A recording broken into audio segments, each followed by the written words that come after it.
بسم اللہ الرحمن الرحیم۔ مجھے اس وقت اپنے استاد محترم مولانا عنایت اللہ سبحانی صاحب کی نئی کتاب تدوین قرآن غلط فہمیوں کا ازالہ، اس کتاب پہ مختصراً کچھ عرض کرنا ہے۔ جیسا کہ کتاب کے ٹائٹل سے ظاہر ہے کہ یہ کتاب جو ہے جمع و تدوین قرآن کے بارے میں ہے، اور اس کا جو سب ٹائٹل ہے، جو ذیلی عنوان ہے، وہ اس ایک طرح سے تشریح بھی کر دیتا ہے کہ کتاب میں بیسیکلی جو ہے فوکس جو ہے، زور جو اس بات پہ دیا گیا ہے کہ کچھ غلط فہمیاں ہیں جن کا ازالہ کرنا جو ہے مقصود ہے، اس کے پیش نظر یہ کتاب جو ہے لکھی گئی ہے۔ مولانا کا اپروچ جو ہے بہت ہی متوازن ہے، معتدل ہے۔ بالعموم اس طرح کے موضوعات پہ ہمارے علماء اور بعض دوسرے اصحاب جو ہے ذرا جذباتی ہو جاتے ہیں، یا ایک بیماری جو ہمارے اندر در آئی ہے مسلکی تشدد کی،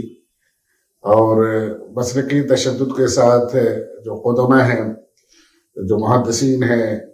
جو فقہاء ہیں، ان کی رائوں سے اختلاف نہ کرنے کی ایک عادت سی ہو گئی ہے، اور جس کی وجہ سے بڑے مسئلے پیدا ہو جاتے ہیں، لوگ جذباتی ہو جاتے ہیں۔ کچھ یہ بھی ہے کہ کم علمی ہے، اور یہ کم علمی سے میری مراد یہ ہے کہ صرف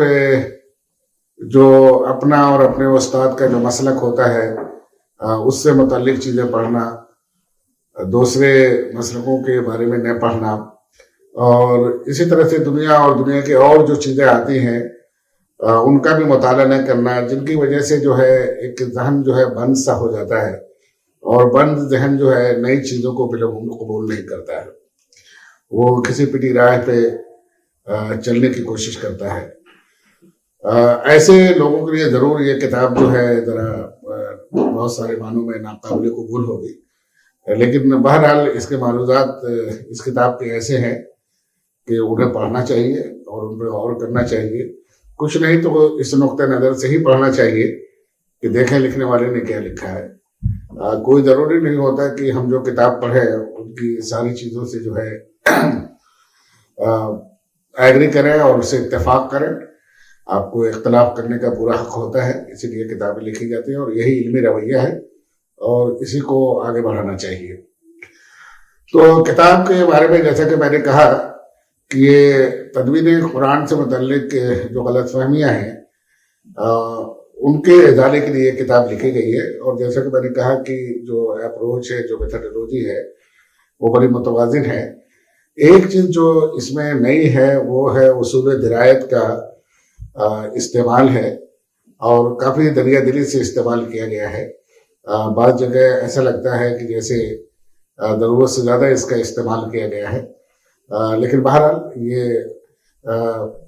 دو تین لوگوں کے بیچ میں اختلاف ہو سکتا ہے، جیسا کہ میں نے شروع میں کہا، تو اس نقطہ نظر سے دیکھا جانا چاہیے۔ لیکن بہرحال بہت ساری چیزیں ایسی ہیں جو کھٹکتی ہیں، اور ان چیزوں کو چونکہ وہ چیزیں جو ہے محدثین اور فقہاء کے حوالے سے آ رہی ہے، تو بالعموم لوگوں کا ذہن یہ ہوتا ہے کہ بھئی ان سے اختلاف نہیں کرنا چاہیے، کوشش کرتے ہیں کہ کھینچا تانی کے ذریعے تطبیق کریں اور ان کو صحیح ثابت کریں، جو ظاہر ہے کہ بسا اوقات ممکن نہیں ہوتا، ان کی بات کافی خلاف عقل ہوتی ہے۔ اسی طرح سے بہت ساری احادیث ہیں جو ایک دوسرے کے متضاد ہیں، ایک دوسرے کو کنٹراڈکٹ کرتی ہیں، ان میں بھی فقہاء کے اصول رہا ہے تطبیق کا کہ کوشش کی جائے کہ ان کو کسی طرح سے ایک دوسرے کے ہم معنی قرار دیا جائے، لیکن ظاہر ہے کہ کبھی کبھی بات جو نہیں بنتی ہے۔ اور ایک جو چیز ہمارے ہاں جو ذہن جو ہے یہ زمانے وسطیٰ سے ہی چلا آ رہا ہے کہ بہت سارے اختلافات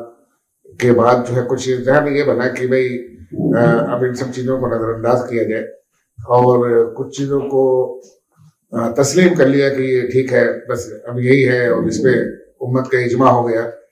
اور کوئی اگر اس کے خلاف بھی لکھتا تھا تو لوگ نہ تو اس کو پڑھتے تھے نہ اس کو گوارا کرتے تھے. اور کچھ چیزیں اس طرح سے رائج ہو گئی یا جس کے نتیجے میں یہ ہوا کہ بہت ساری جو ہے خلاف عقل چیزیں جو ہے ہماری وہ علمی روایت میں جو ہے داخل ہو گئی ہیں.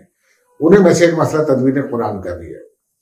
بالعموم یہ سمجھا جاتا ہے کہ نبی صلی اللہ علیہ وسلم میں پورا قرآن اترا اور لیکن اس کی جمع و تدوین کا کام جو ہے حضرت ابوبکر کے دور میں شروع ہوا اور پھر اسے دوبارہ اثر نو جو ہے حضرت عثمان نے کیا. گویا تاثر ملتا ہے کہ جیسے نبی صلی اللہ علیہ وسلم نے جو ہے اس کو مرتب نہیں کیا اور اس کا فائدہ اٹھا کے جو ہے بعد کے دور میں مستشرقین نے جہاں اور قرآن مجید پہ الزامات لگائے وہی ایک یہ بھی الزام لگایا کہ کیسے یہ یقین کیا جائے کہ یہ وہی قرآن ہے جو نبی صلی اللہ علیہ وسلم پہ اترا تھا. کیونکہ جو روایات اسلامی روایات ہیں علمی روایات ہیں ان پہ مختلف باتیں کہی جاتی ہیں اور ایسا لگتا ہے کہ جس طرح انجیل میں تبدیلیاں واقع ہو گئی اس میں بھی جو ہے تبدیلیاں واقع ہو گئی ہوں گی. پورے طور پہ قرآن محفوظ نہیں رہا ہوگا اور ظاہر ہے کہ بحیثیت مسلمان ہم یہ الزام قبول نہیں کر سکتے اس لیے کہ قرآن میں اللہ تعالیٰ نے بہت ہی واضح انداز میں فرمایا ہے کہ اس قرآن کی جمع و تدوین کی اور اسے جس طرح سے نبی صلی اللہ علیہ وسلم کے قلب کو اتارا گیا اسی طرح سے اس کو پڑھنے کی اس کو سمجھنے اور سمجھانے کی روایت جو ہے قیامت تک جاری رہے گی اور اس کی حفاظت کی ذمہ داری خود اللہ تعالیٰ نے اپنے اوپر لی ہے. اور اگر اللہ تعالیٰ نے اپنے اوپر یہ ذمہ داری لی ہے تو اس کا مطلب یہ ہے کہ اس ذمہ داری کو سب سے پہلے جو ذریعہ تھا جس کے ذریعے اللہ تعالیٰ نے اس ذمہ داری کو نبھایا وہ نبی کی ذات ہے. اس لیے کہ قرآن انہیں پہ اتر رہا تھا اور اس سے یہ بھی پتہ چلتا ہے کہ قرآن کی نہ صرف یہ ایک آیت جس کی طرف میں نے اشارہ کیا بلکہ متعدد اور آیات ہیں جن سے یہ پتہ چلتا ہے کہ قرآن مجید کی تدوین اور اس کی حفاظت اس کے بیان اس کی تفسیر اور تشریح کی ذمہ داری جو ہے اللہ اور اس کے رسول کی تھی. جب یہ بات تھی تو پھر یہ کیسے ممکن ہے کہ نبی صلی اللہ علیہ وسلم نے وحی کے نزول کے بعد جو ہے اس کی حفاظت کا انتظام نہ کیا ہو بلکہ اس کی جمع و تدوین اپنے اصحاب کے لیے چھوڑ دی ہو اور وہ بھی ان کے انتقال کے بعد یہ کام ان کے انتقال کے بعد جو ہے شروع ہو. یہ بالکل خلاف عقل بات معلوم ہوتی ہے خاص طور سے جبکہ ہماری روایتوں میں یہ بھی آتا ہے کہ جیسے ہی کوئی وحی نازل ہوتی نبی صلی اللہ علیہ وسلم مردوں کو بھی سناتے عورتوں کو بھی سناتے اور جو حفاظ تھے ان کو یاد بھی کراتے اور ان سب سے بڑی بات یہ ہے کہ باقاعدہ انہوں نے کئی بہترین لکھنے والوں کو جو بڑے اچھے کاتب تھے لکھنے پڑھنے والے بہت سارے لوگ تھے لیکن جن کے جو خوشخط تھے جو اچھا لکھتے تھے ان کو بلاتے اور ان کے ذریعے باقاعدہ جو ہے یہ لکھوا دیتے اور پھر جو دوسرے جو مومنین تھے ان کو انکریج کرتے ان کی حوصلہ افزائی کرتے کہ وہ بھی جو ہے قرآن کو جو ہے لکھ لیا کرے. اور ایمانداری کی بات یہ ان کی ضرورت بھی تھی. ہر شخص حافظ نہیں ہو سکتا یہ سعادت سب کو نہیں ملتی ہے اور لوگوں کے اپنے حالات بھی ہوتے ہیں. کچھ لوگوں کو یہ سعادت ملتی ہے اور موقع بھی ملتا ہے وہ یاد کرتے ہیں بعض لوگ نہیں یاد کر پاتے ان کی دوسری مصروفیات جائز مصروفیات ہوتی ہیں جن کی وجہ سے وہ ایسا نہیں کر پاتے ہیں تو وہ ظاہر ہے کہ لکھی ہوئی چیز پہ جو ہے اعتماد کرتے ہیں. قرآن ایک ایسی چیز تھی نبی صلی اللہ علیہ وسلم کے بعد اس قرآن کو جو ہے قیامت تک کے لیے جو ہے لوگوں تک پہنچانے کی ذمہ داری جو ہے صحابہ کے ذریعے ان کے بعد کی جو آنے والی جو امت مسلمہ ڈیولپ ہوئی اس پہ ہے. تو ظاہر ہے کہ ان تک پہنچانے کی ذمہ داری جہاں نبی صلی اللہ علیہ وسلم کی تھی وہی صحابہ کرام کی بھی تھی اور صحابہ کرام نے ذمہ داری کو اچھی طرح نبھایا اور اس کے نبھانے کا طریقہ یہی تھا کہ وہ اسے جو ہے لکھ لیتے یاد کر لیتے اور لکھ لیتے. ایک بات کی طرف ضمن جو ہے جو اس کتاب سے تعلق نہیں رکھتی ہے اس کتاب میں ان آیات کا ذکر بھی نہیں ہے وہ یہ ہے کہ جب غار حرا میں جو ابتدائی آیتیں نبی صلی اللہ علیہ وسلم پہ نازل ہوئی ان پہ اللہ تعالیٰ نے اپنے بہت سارے انسان اور انسانی زندگی پر مخلوق پہ دوسری مخلوقات پہ اللہ تعالیٰ کے بے شمار احسانات ہیں لیکن ان احسانات میں سے اللہ تعالیٰ نے جو ہے اپنے انسان پہ جن احسانات کا ذکر کیا ہے ان کا تعلق جو ہے تعلیم سے اور علم سیکھنے اور سکھانے سے. یہ بات بہت ہی اہم ہے. میرا ذہن بار بار اس طرف جاتا ہے کہ قرآن کے نزول کے ساتھ ہی گویا اللہ تعالیٰ نے جو ہے قیامت تک کے لیے اس کی حفاظت کا جو انتظام تھا وہ یہ تھا کہ یہ یاد کیا جائے گا، یہ لکھا جائے گا، یہ پڑھا جائے گا، اور ان دو طریقوں سے جو ہے یہ قیامت تک جو ہے قائم و دائم رہے گا۔ دیکھا جائے تو قرآن مجید میں جو اس طرح کی آیتیں ہیں، جو دوسری آیتیں ہیں جنہیں مولانا محترم نے جو ہے اپنی کتاب میں جو ہے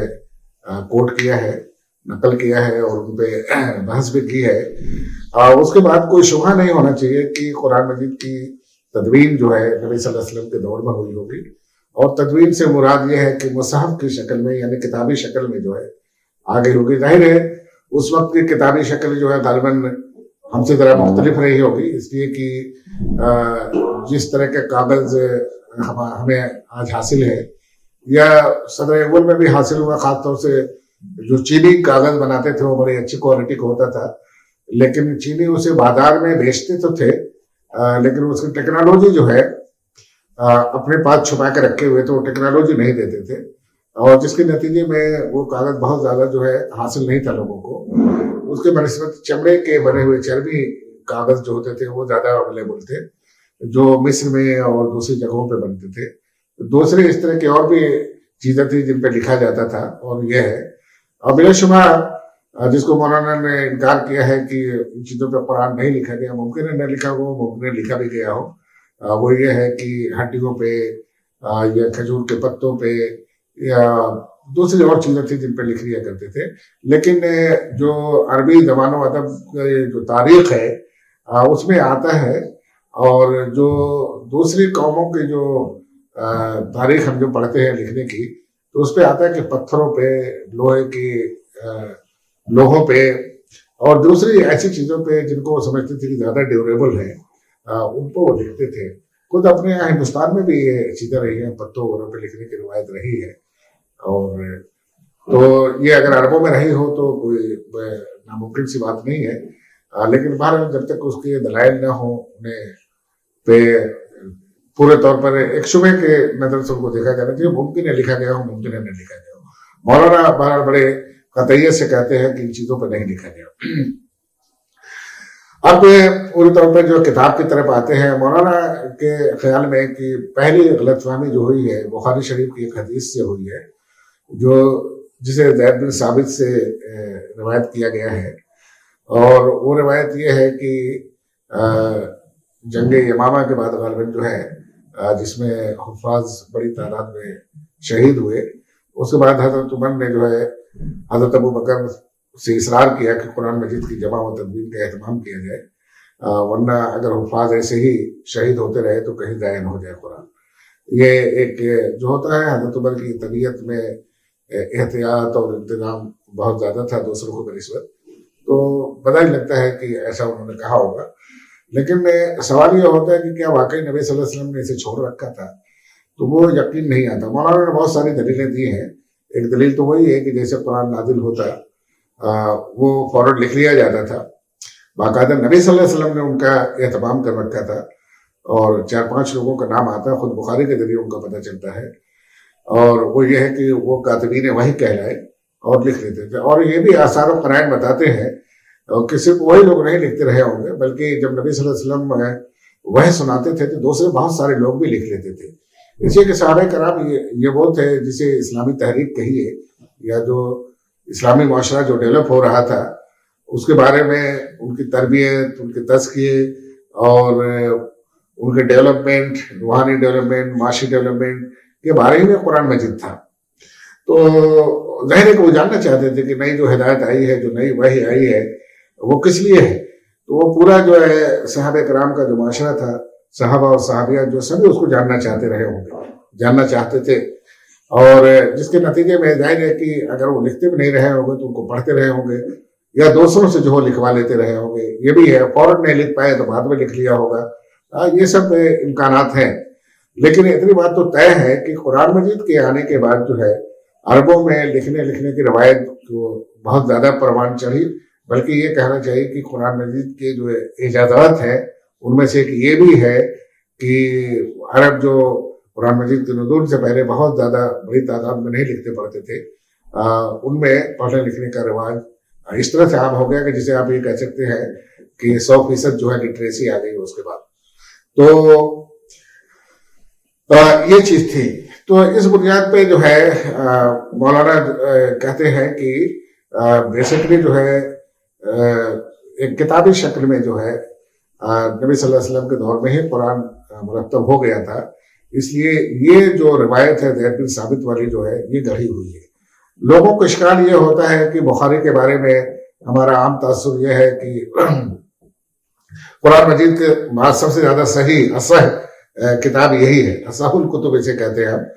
اور ظاہر ہے کہ ٹھیک ہے، جس طرح سے امام بخاری نے بڑی دقت نظر سے، بڑی باریک بینی سے، بہت ہی محنت اور مشقت سے اور بڑے اصول متعین کر کے اس کتاب کو لکھا ہے، جس میں صرف انہوں نے صحیح حدیثیں لینے کی کوشش کی ہے اور بے شمار حدیثیں تھیں، موضوع حدیثیں تھیں، صحیح حدیثیں تھیں، غلط حدیثیں بھی جو شامل کر دی گئی. تو ان کے اسباب میں ہم نہیں جائیں گے ایسا کیوں ہوا، لیکن ایسا ہوا تھا. تو انہوں نے کچھ اصول بنائے تھے اور اصول کی بنیاد پر یہ تقریباً 4000 کے قریب جو ہے انہوں نے حدیثیں منتخب کی اور انہیں کہا کہ یہ جو ہے صحیح حدیثیں ہیں، ہر اعتبار سے یہ ہے. لیکن ہوتا کیا ہے کہ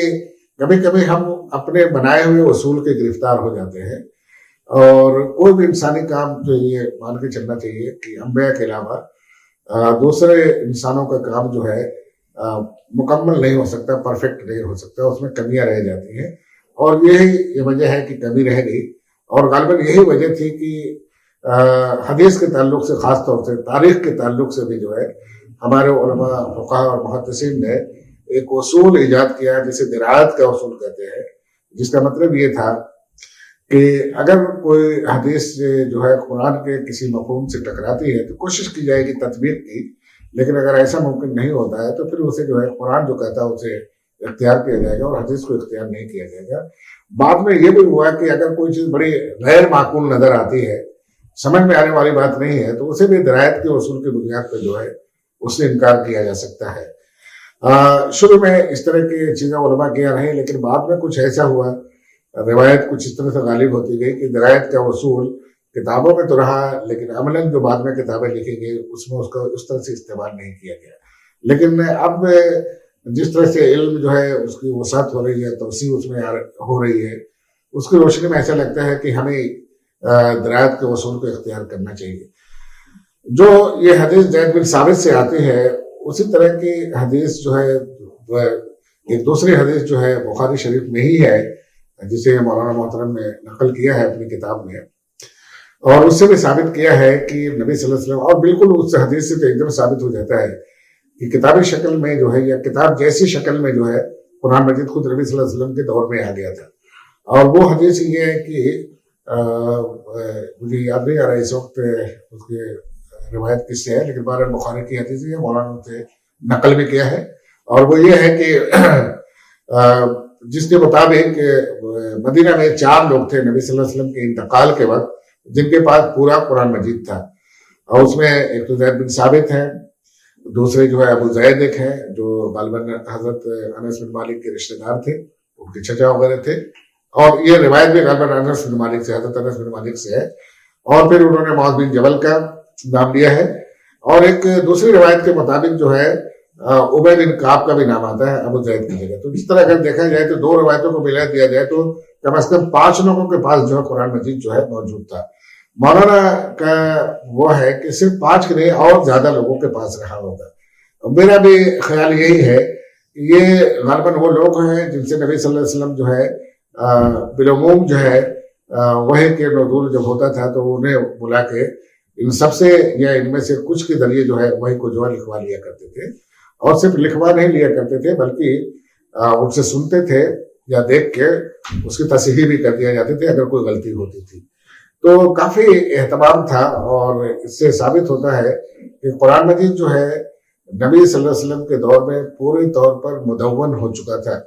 اور تدوین میں صرف یہ بات شامل نہیں ہے کہ قرآن مجید جو ہے جتنا نازل ہوا تھا سورہ فاتحہ سے لے کر موعظتین تک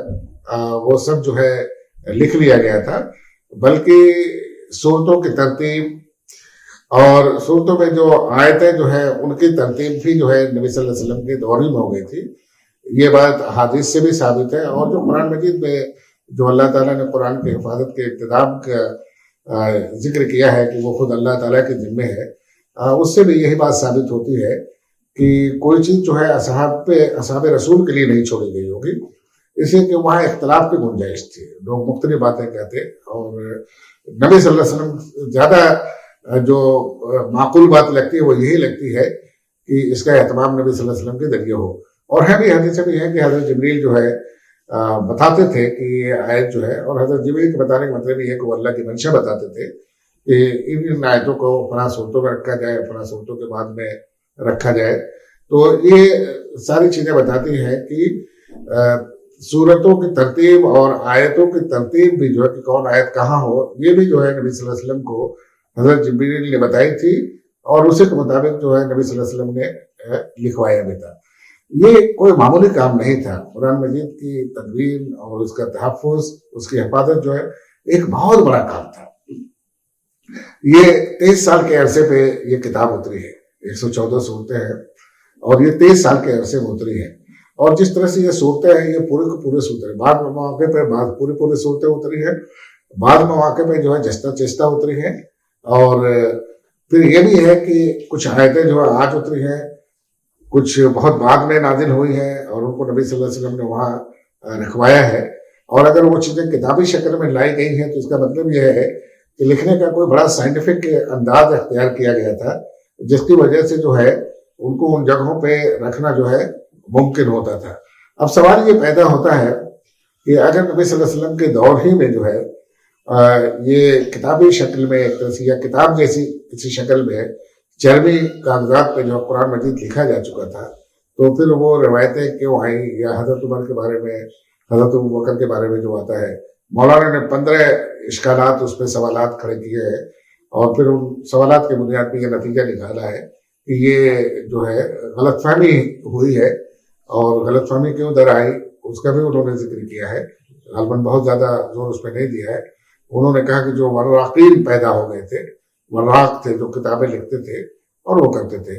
میرا اپنا خیال یہ ہے کہ جو کتاب میں نہیں ہے، لیکن میرا اپنا ذہن اس طرف جاتا ہے کہ ایک عبداللہ بن ابی کا ذکر آتا ہے جو منافقوں کا سردار کہا جاتا ہے، اور پورے ایک سورہ منافقون ہے قرآن مجید میں۔ اس کا مطلب یہ ہے کہ صحابہ کرام کی جماعت میں بھی ایسے لوگ تھے جن کے دلوں میں نفاق تھا، چونکہ اللہ نے اور اللہ کے رسول نے ان کے نفاق کو چھپایا ہے، اس کی پردہ پوشی کی ہے، تو اسی وجہ سے نہ تو جماعت صحابہ میں سے کسی نے نہ بعد کے مسلمانوں نے ان منافقین کو تلاش کرنے کی کوئی کوشش کی ہے، کیونکہ اللہ نے اور اللہ کے رسول نے ان کی پردہ پوشی کی ہے۔ ممکن ہے یہ بات ذہن میں رہی ہو کہ مرتے دم تک وہ ایمان لائے، اور اس وجہ سے جو ہے ان کے ناموں کو جو ہے ظاہر نہیں کیا، لیکن ایسا بھی ہو سکتا ہے کہ بعض لوگ ان میں سے واقعی ایمان نہ لائے ہوں ٹھیک سے، اور انہوں نے اپنے نفاق کو چھپائے رکھا، جو ان کے دلوں میں نفاق تھا، اور ان کی کوشش رہی ہو کہ کسی طرح سے جو اس قرآن میں جو ہے غلط فہمیاں پیدا کی جائے۔ یہودی علماء تو تھے ہی، ان کو کافی شکایت تھی اس بات کی کہ یہ آخری نبی جو ہے جس کا وہ خود بھی انتظار کر رہے تھے، لیکن چونکہ وہ بنی اسماعیل میں آیا، اس وجہ سے انہیں جو کزن رائیولری ہوتی ہے، چچا زادوں سے جو ایک مخالفت ہوتی ہے، ایک جلسی حسد ہے، ان سب چیزوں کی وجہ سے وہ جو مخالف ہو گئے،